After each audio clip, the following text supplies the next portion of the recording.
Have you noticed this coworker at your job? We all have that one coworker. You know the vibe. They're the first one to let out a huge sigh in a meeting and are always whispering, "I'm so over this," by the coffee machine. And you feel it, right? A shared struggle. You vent together, you roll your eyes at the same cringy emails, and for a second, you feel like you've found your work bestie. You think you've finally found an ally. But what if that whole us against the world thing is just a carefully crafted illusion? What if their complaining isn't a vibe, but a calculated strategy to get you to quit? It sounds like a plot from a Netflix show, but it's a real and super sneaky form of workplace manipulation. By the end of this video, you'll know the 5 signs that your complaining coworker isn't looking for a friend. They're trying to get you out the door.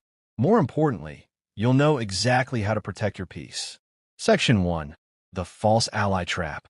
Okay, so let's get into the 5 signs. But first, you have to understand why this works. Complaining together is a shortcut to trust. When someone mirrors your exact frustrations, it feels super validating and creates an instant us versus them vibe, which makes you lower your guard. A fake ally knows this. They aren't trying to connect with you. They're using all that negative energy to make you feel the burnout while they just get the sweet relief of venting. It's a game of emotional hot potato, and you're the one left holding all the risk. So, how do you spot when a work friend is actually a foe in disguise? It's all about spotting the patterns. Section 2. The 5 signs of a strategic complainer. Number 1. All talk, no action. This is the biggest red flag. They are your number 1 hype person for quitting. They'll match your frustration perfectly, agreeing that the workload is insane and management is clueless. They talk endlessly about how they're so close to quitting or are always applying for other jobs. But here's the tea. They never do anything. Months, even years pass. Their LinkedIn profile is a ghost town. They never mention a single interview.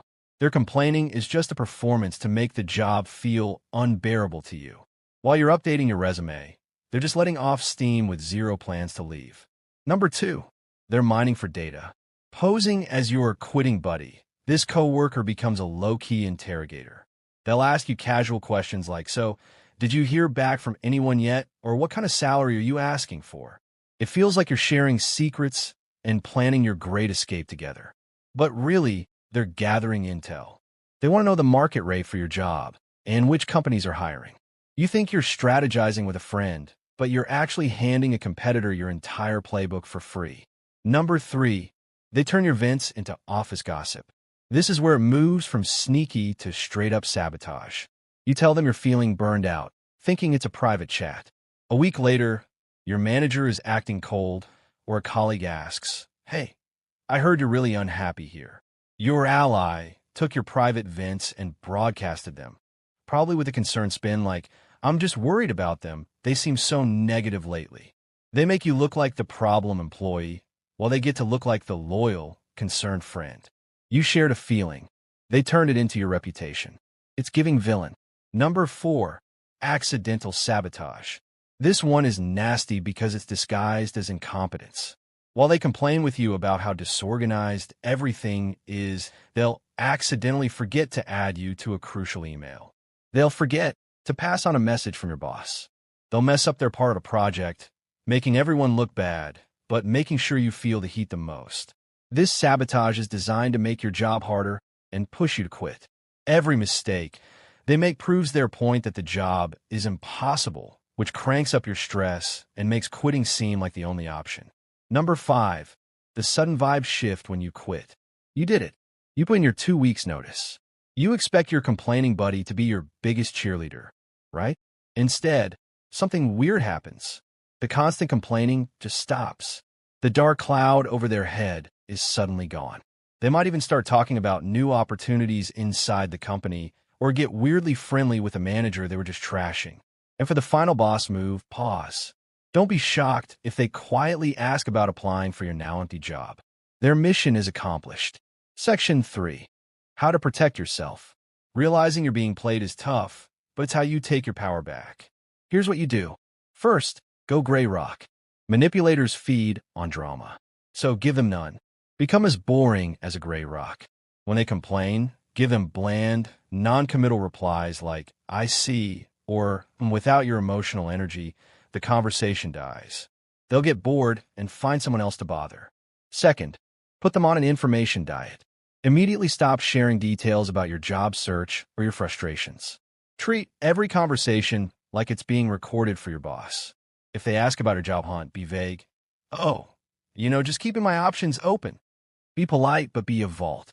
Third, keep the receipts. This is non-negotiable, especially if you suspect sabotage. Keep a private log of incidents, dates, times, and what happened.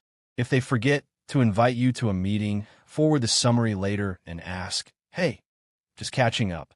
Was I meant to be in this?" It creates a paper trail and shows them you're paying attention. Fourth, focus on your main character energy. Stop wasting energy on their drama. Channel that into your own glow-up. Let them complain. You focus on excelling, building solid connections with other people, and planning your next move on your own terms. Their goal is to make you so miserable you quit. Your goal is to thrive so much you leave for a better opportunity you earned. Remember, not all solidarity is genuine. Sometimes it's a strategy. It's easy to get caught in the trap and share complaints for a real bond. But now you know the signs, and you can refuse to play the game. You deserve to thrive at work, not just survive. Have you ever dealt with this type of coworker? Share your story in the comments. Let's help each other spot the red flags.